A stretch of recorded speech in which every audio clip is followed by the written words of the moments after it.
Écoutez, on est officiellement à Paris.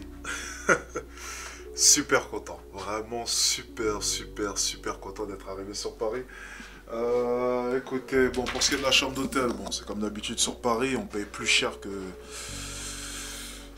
Bref, 800 € la nuit, petit dressing, voilà la chambre. Ça c'est dégueulasse, mais bon, 800 € la nuit pour être à côté de l'Arc de Triomphe, à côté des Champs-Élysées. Voilà, salle de bain, classique, ok, bref. C'est Paris dans tous les cas, rien ne me choque, ok, j'ai payé des fois même plus cher pour des chambres comme ça. Donc on est juste sur Paris, alors, on va pas chercher à comprendre, ne me disez pas Alex, tu trouves pas que c'est trop cher, 800 € la nuit pour ça? Je sais, c'est cher, mais c'est aussi pour vous montrer un peu que voilà, j'ai bossé assez dur pour me permettre de pouvoir dormir dans des chambres basiques qui coûtent 800 € la nuit, voilà. Tout simplement pour être bien situé. Là, j'ai l'Arc de Triomphe qui est juste en haut. Genre, tu sors de l'hôtel, il y a l'Arc de Triomphe, les Champs-Élysées juste derrière. Enfin bref, c'est super bien situé, c'est sécurisé pour moi surtout. Je fais super attention à ça. Et puis 800 € la nuit, bon, c'est pas tant que ça pour moi. Ok. Par contre, rituel, dès que j'arrive à l'hôtel, pour ceux qui me connaissent, un maniaque. Allez, parti. On va pas. Hop là, sur la porte directe. Commencer un peu ici, un petit pchit ici, voilà, sur les peignoirs de ici, sur les thés d'oreiller, hop là. Ensuite on va enlever ça, ça c'est sale, ok, là on va les appeler pour enlever ça. On va enlever ça aussi, ça c'est plein de bactéries. Ensuite on va décaler ça.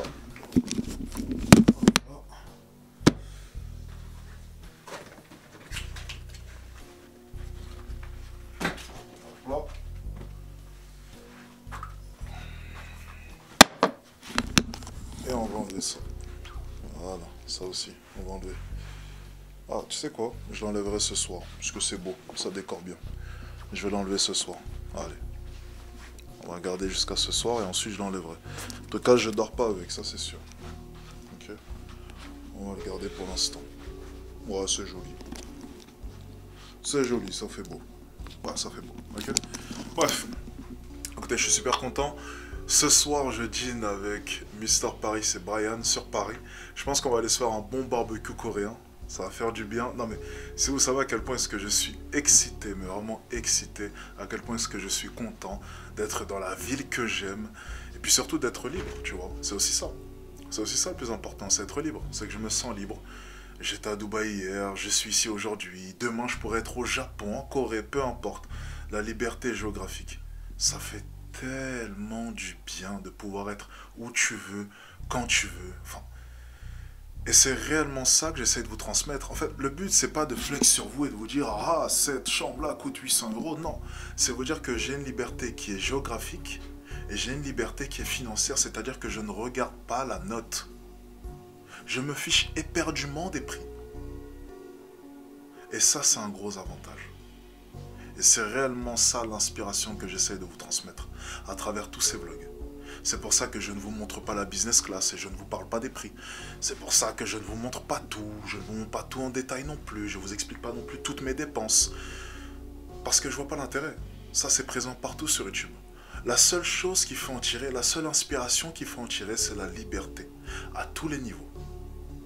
Peu importe la forme. Ok? Bon. Je vais bosser, vous me connaissez. J'ai besoin de bosser. Ah ouais, ils nous ont mis une petite tablette. Mais les gars, et moi je viens de Sevran les gars. Il faut pas me donner de tablette comme ça. Ah c'est quoi Samsung? Ah non c'est bon, c'est Samsung, ok. Ça ira. Ok, j'ai rien dit, c'est bon. Ils ont fait un bon choix, je ne toucherai pas. je ne toucherai pas, ne vous inquiétez pas. Bon allez, moi je retourne au travail. Bonsoir, madame à l'écoute. Oui, allô, bonsoir. Ça serait pour savoir, qu'avez-vous pour le goûter s'il vous plaît? Le goûter, Oui. il y a une carte du bar avec des assiettes mixtes, des assiettes de charcuterie, assiettes de fromage et tout ça. Mais Ok. vous avez une tablette dans la chambre. D'accord. Vous avez une tablette et dans la tablette, il y a le menu dans la tablette. D'accord, ok. Ouais. Je cherchais le menu, c'est pour ça. Ouais, d'accord. Il Mais y a le menu dans la tablette. lorsque j'essaye d'aller sur la tablette, on me dit connexion impossible ou quelque chose comme ça. Enfin bref, vous savez quoi, je vais vous prendre simplement une assiette de fromage. Une assiette de fromage? Voilà, une petite assiette de fromage et puis ce sera amplement Sinon, bon. si vous voulez, on vous amène la carte, hein, vous regardez, vous avez le choix. Non, c'est bon, c'est bon. Une On assiette de vous envoie fromage. la carte, hein, monsieur, y a pas de souci. Non, vous inquiétez pas. Une assiette de fromage, s'il vous plaît, et une petite eau gazeuse. Et, Une petite eau gazeuse, s'il vous plaît. et une petite eau gazeuse, une petite bouteille d'eau gazeuse. Exactement. D'accord, une assiette de fromage et une petite bouteille d'eau gazeuse, ça marche. Merci à vous. Merci.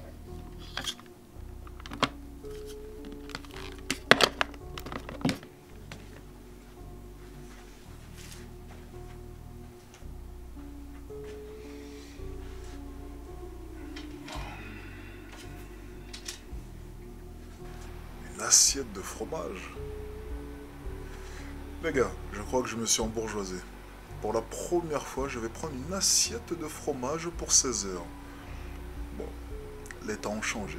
On va tester ça. Je n'ai jamais pris ça de toute ma vie. Je vous le dis honnêtement. Voilà, c'est la première fois. Et chaque fois qu'au restaurant on me dit un fromage, je crois que c'est avant le dessert, à chaque fois je dis non. Voilà, donc je n'ai jamais pris de fromage. Eh bien écoutez, c'est le moment de s'embourgeoiser. On va essayer un peu de s'acclimater à ce genre de milieu. Ok. J'ai pas encore la gueule de l'emploi, mais on va essayer au moins de récupérer les bonnes manières qui vont avec et puis les habitudes qui vont avec. Donc à partir de maintenant, alors le rosé on va mettre de côté, le petit rosé pour manger on va mettre ça de côté parce que je ne vais jamais boire d'alcool. Mais le petit fromage, pourquoi pas. Maintenant à chaque fois au restaurant je dirais eh, petit fromage s'il vous plaît avant le dessert. On va tenter de s'embourgeoiser un peu. Je vous jure, sérieusement, en fait, ça me fait rire de voir à quel point est-ce que ma vie a changé. Des fois, je réalise toujours pas. Enfin, ça fait maintenant un moment que ma vie a drastiquement changé. Ça va faire plus de 2 ans maintenant qu'elle a vraiment changé. Mais je m'y habituerai jamais. Même ce genre d'endroit, tu vois, j'en viens à les critiquer. C'est vrai, mais à l'époque, tu m'aurais montré une chambre comme ça, dans un grand hôtel parisien, je serais devenu fou. Mais c'est aussi un peu triste parce que maintenant, je m'y suis habitué, donc ça ne m'impressionne plus. Je conçois le fait que ce soit quelque chose de beau et quelque chose de très prisé. Et je conçois aussi que l'ancien moi serait totalement fou devant cette chambre, mais je me suis trop habitué. C'est une belle chambre, oui, mais j'arrive pas à être impressionné. J'ai perdu un peu la saveur des choses. J'arrive pas à être impressionné. C'est triste. Plus rien m'impressionne.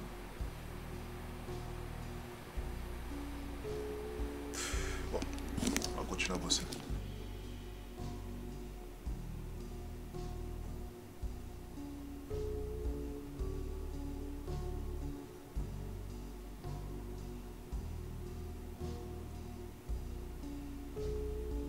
Alors, l'embourgeoisement. Voyons voir. Petite assiette de fromage. Bon, déjà ça, on bannit, on touche pas. On va se prendre juste un petit pain. On va faire attention, ça c'est un piège à calories. Donc un seul. Voilà. Et fromage. On est parti. Okay.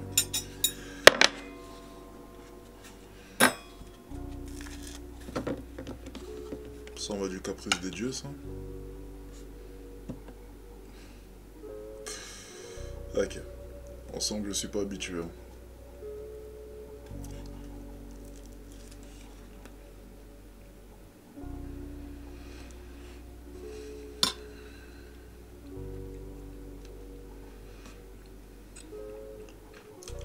Ok.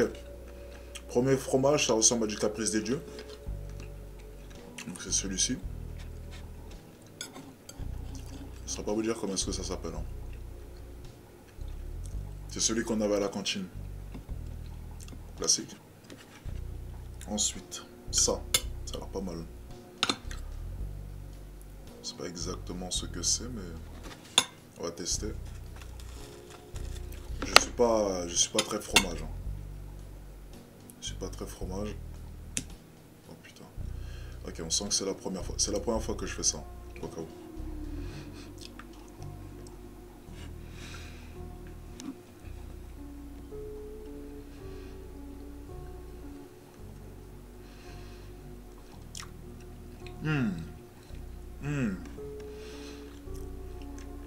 Celui-ci j'aime bien. J'aime beaucoup. Ok, ça ressemble à du comté. J'ai l'impression. Oui, je sais, cette chaîne YouTube s'est transformée en dégustation de fromage. Ça n'a ni queue ni tête, mais bon. Vous découvrez de nouvelles choses avec moi. Moi, un ancien anglais qui parlait en wesh wesh toute la journée, en train de faire une dégustation de fromage français aux alentours des Champs-Élysées dans une chambre à 800 € la nuit. Parce que tu veux progresser dans la life. C'est ça tu penses avec toi. Il va progresser. D'accord. Nous le problème, je veux Rose. En fait, il dit qu'il est nul. Comme ça, quand il va s'améliorer, il va dire ah, regardez les gars, je me suis amélioré. Mais tu viens de dire que je suis nul. Mais t'es nul. Bah voilà, mais donc moi, c'est ce qu'il a dit. En fait, le problème c'est quoi? En fait, il dit qu'il est nul pour pas qu'on lui jette la pierre. Et c'est ça qui m'énerve. Peut-être que c'est vrai. Tu vois, il veut pas qu'on lui jette la pierre, donc il arrive, il dit il est nul. Or que s'il avait dit qu'il était fort. Il est nul, vraiment. Mais si je suis vraiment nul, je fais ça. Je fais 8 tractions, frère, c'est 15. D'accord. Mais Brian, tu fais combien de tractions? Moi, actuellement, j'en fais 8. Mais moi, je suis à 100. Attends, tu fais 8 tractions en 4 ans de muscu? 4 ans de muscu? Non, les frères, attends. Attends, il y a un truc bizarre avec toi. Non, attends. 8 tractions en 4 ans de muscu. Attends. Ce que vous avez pas compris, c'est quoi? Moi. Non, moi je la viande, Non, mais frérot. T'en as besoin, moi je la viande. Attends.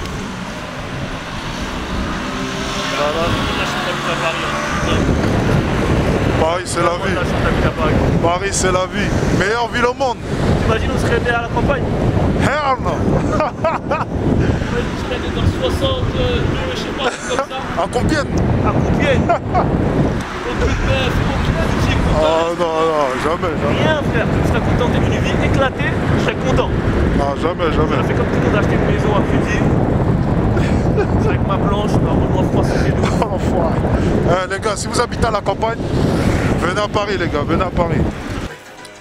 Générique, assurez vos vies.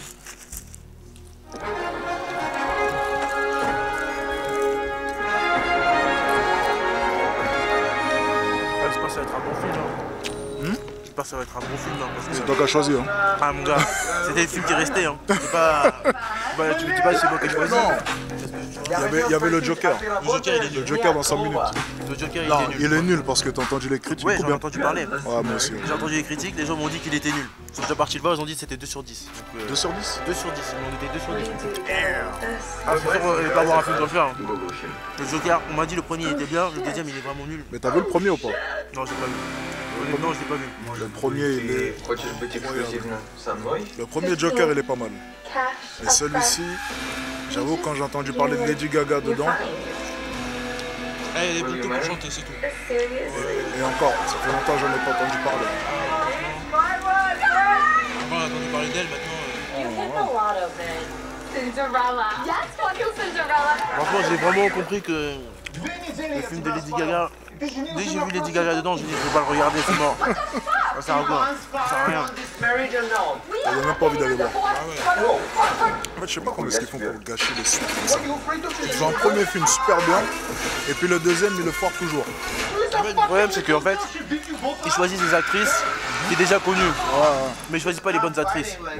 Attends. Pour la hype. Bah, pour la hype, ah, c'est Lady Gaga qui va venir, donc voilà, ils vont regarder.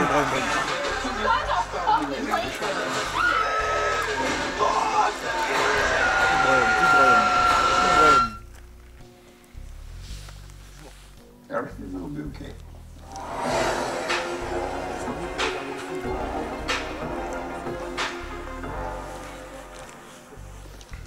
Il est chaud.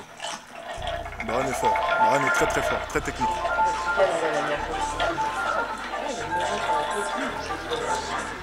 J'ai bien formé. Maintenant, il drague à tout va et s'arrête pas. Vous en avez assez des bruits de fond? Avec la gomme magique audio du Google Pixel 9, supprimez-les en un clin d'œil. Comme par magie. La gomme magique audio n'est hélas pas disponible dans cette salle. Alors pensez à éteindre votre téléphone. Google Pixel 9. Capturez la magie, sans le bruit. Bon film? Pas mal la pub.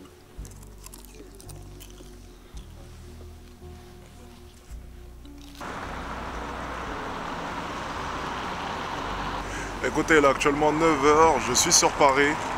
Super content, je pense que vous l'avez ressenti un peu. Écoutez, on est le matin. J'ai passé une super soirée hier. Je suis très content d'être rentré au passage. Et je suis simplement en train d'admirer un joli pont le matin comme cela. Je suis en train de me dire que j'ai réellement de la chance d'habiter ici. Enfin, je sais pas, chaque fois que je reviens à Paris, c'est toujours la même impression, c'est toujours le même ressenti. C'est juste magnifique. Voilà, c'est la ville qui me procure le plus de bonheur. Et c'est vrai que, alors je le faisais souvent, ce que je suis en train de faire, c'est un peu malsain, vous allez comprendre pourquoi. Alors, il est 9 h comme vous l'avez compris, et les gens, généralement à cette heure-ci, partent au travail. Et je sais que ça peut paraître malsain, je vais le répéter 2 fois parce que oui, ça l'est réellement, et je me rends compte, plus je répète le fait que c'est peut-être malsain, plus je me dis que c'est réellement malsain. En fait, tu vois les gens partir au travail. Et je le faisais souvent ça lorsque j'habitais sur Paris. Je sortais le matin comme cela et je regardais les gens partir au travail. Et j'étais simplement en train de me dire que je faisais le bon choix. Parce que je ne voulais aucunement ressembler à ce type de personne. Alors je ne suis pas en train de remettre tout le système en doute. Je ne suis pas en train de dire que ce n'est pas nécessaire dans notre société. C'est nécessaire, bien entendu, il faut des gens comme cela. Mais j'étais simplement en train de me dire à cette époque-là, c'est pas fait pour moi. Je ne suis pas fait pour me lever chaque matin à 7 h ou 8 h ou peu importe et partir au travail. Je ne suis pas fait pour ça. Je ne suis pas fait pour aller m'engouffrer dans le périph', dans les bouchons ou même dans le métro. À aller rejoindre un boss qui va me diriger tout au long de la journée. Je ne suis pas fait pour cela. Et le simple fait de regarder toutes ces personnes-là me réconfortait dans mon choix. Et ce n'était pas simple tous les jours au final. Il y avait des moments même extrêmement compliqués. Mais je vous jure que regarder toutes ces personnes-là, c'était une de mes meilleures sources de motivation. Regardez. Elles font du vélo. Elles vont travailler. Et elles sont bien plus nécessaires dans la société que moi. Mais j'en ai un peu rien à foutre. Pour rien au monde, je ferais ça. Vous savez, j'adore cet endroit. La dernière fois que j'ai pu vous parler ici, à cet endroit, là où je suis là actuellement, c'est avant mon départ à Dubaï. Et je me rappellerai toujours, à cette époque-là, le but était clairement financier. J'étais à peu près 50 000 € par mois, je visais les 70 000 € par mois. Et c'est drôle de voir à quel point est-ce que les choses ont évolué. À cette époque-là, oui, j'étais bel et bien à 50 000 € par mois. Et 50 000 € par mois à l'heure d'aujourd'hui correspond tout simplement à ce que je peux dépenser en un mois. Et c'est fou. Le mois dernier, j'ai dépensé 61 000 € et à cette époque, à cet endroit-là, maintenant, je gagnais 50 000 €. C'est pour vous dire à quel point est-ce que l'on peut évoluer en l'espace de quelques années ou même quelques mois. Tout est possible. Tout est sincèrement possible. Et à cette époque-là, j'avais des rêves, j'avais des objectifs et je ne savais pas réellement si je pouvais les atteindre. Bien entendu, j'avais l'intime conviction que ça allait être le cas. Mais on ne sait jamais, n'est-ce pas? Mais j'ai continué à bosser. Et je parlais énormément de discipline à cette époque. Et cette discipline est toujours là, bien entendu. Et ce qui me manque là, à l'heure actuelle, c'est la motivation. À cette époque aussi, ce qui me manquait, c'était la motivation. Je suis arrivé à un niveau de vie où je n'ai plus à m'inquiéter. Je gagne très bien ma vie. Je fais du bon travail, je suis discipliné. Je me lève chaque matin et je bosse dur. Bien. Mais je me sens vide. J'ai besoin de nouvelles choses. Et c'est pas l'aspect financier qui va m'intéresser. Non. C'est mon envie de changer les choses. J'ai réussi à changer les choses à mon échelle, plus précisément dans ma vie. Mais j'aimerais avoir un impact qui se fait ressentir partout. On va d'abord commencer par la France, et ensuite on essaiera d'attaquer le monde. Vous savez, je parle souvent de 4 capitaux. Capital financier, capital notoriété, capital physique et capital culturel. Et je pense très sincèrement qu'il y en a un autre. C'est le fait d'avoir un impact dans le monde. Avoir un impact significatif. Changer l'histoire. Et j'ai envie de le faire. Et je vais d'abord m'attaquer au marché de la séduction. J'ai envie en France, là, maintenant, de changer les choses. Alors, je sais que là, maintenant, j'ai un très gros impact. Je sais que là, maintenant, énormément de jeunes m'écoutent. Je sais que là, maintenant, je suis la figure lorsqu'on parle de ce genre de sujet. On pense tout de suite à moi, Alexis Chance, bien. Mais j'ai envie d'aller encore plus loin. Toujours plus loin, encore plus loin. Il y a de ça 2 ans, je m'étais fait une promesse à cet endroit. Et j'ai réussi à la tenir. Eh bien maintenant, je vais vous dire une chose, c'est que je vais le faire. Et j'espère que dans 2 ans, on reverra ces images-là. Et je pourrais vous dire, je vous l'avais dit. Alors je vais me lancer dans un long périple pour essayer de changer les choses. Je vais me lancer dans un long périple pour essayer d'avoir un réel impact en France. Et on verra si j'y arrive. Mais vous me connaissez. J'aime bien viser haut, j'aime bien viser loin. Et encore une fois, rien ne garantit ma réussite vis-à-vis de ce nouvel objectif. Rien. Mais c'est pas si grave que ça.